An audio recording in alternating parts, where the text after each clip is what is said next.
Դավոսում ընդդեմ Միացյալ Նահանգների նախագահի բողոքի ցույցեր են տեղի ունեցել։ Ամերիկայի Միացյալ Նահանգների նախագահը Դավոսի համաշխարհային տնտեսական գագաթնաժողովի ժամանակ հայտարարել է, որ ինքն ու Զելենսկին կարող են հանդիպել։ Նա խոսել է նաև ռուս-ուկրաինական պատերազմից, ընդգծելով, որ Ռուսաստանի եւ Ուկրաինայի նախագահները հասել են այնպիսի փուլի, որ այժմ կարող են հանդիպել ու պայմանագիր կնքել։ Թրամփը Դավոսում ելույթ ունենալիս չի կարողացել արտաբերել Ադրբեջան բառը։ Vladimir Putin called me Armenian, Azerbaijan.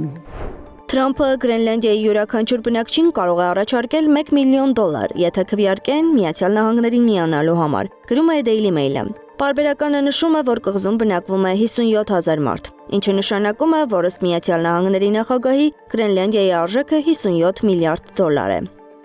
Գրենլանդացի օգտատերերն AI-ով պատրաստված տեսանյութով պատասխանել են Թրամփին։ Ավելի վաղ Սպիտակ տունը հրապարակել էր նկար, որտեղ Թրամփն ԱՄՆ դրոշը բարձրացնում է Գրենլանդիայի վրա։ Իսկ Գրենլանդիայի իշխանությունը կղզու բնակիչներին կոչ է արել առնվազն 5 օրվա պաշար ունենալ։ Հայտարարությունն արել է գյուղատնտեսության նախարարը, միևնույն ժամանակ մարդկանց վստահեցնելով, որ նրանց որևէ տեսակի վտանգ չի սպառնում։ Դավոսում համաշխարհային տնտեսական ֆորումում Ֆրանսիայի նախագահի արևային ակնոցով ելույթը բառացիորեն վայրկյանների ընթացքում տարածվել է ամբողջ համացանցում։ Ֆրանսիական լրատվամիջոցների տվյալներով հնարավոր է Մակրոնի մոտ ենթակոնյունկտիվալ արյունազեղում է տեղի ունեցել, որի ժամանակ պայթում է աչքը ծածկող պաշտպանիչ հյուսվածքի արյունատարանոթը։ Ֆրանսիայի նախագահն արևային ակնոցով է հայտնվում տեսախցիկների առաջ անցյալ շաբաթվանից, երբ հանդիպում էր ֆրանսիական ռազմաօդային ուժերի հետ։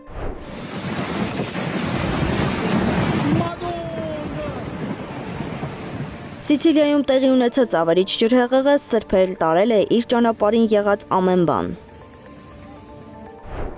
Ռուսաստանի հյուսիսային մայրաքաղաքում շինարարական աշխատանքների ժամանակ հայտնաբերվել է հայրենական պատերազմի տարիների FAB-250 տեսակի չպայթած ավիառումբ։ Այն վնասազերծվել է, տեղափոխվել հատուկ տարածք ու ոչնչացվել։ Անահիտ Սարգսյան, Նոնա Գևորգյան, ABC Media։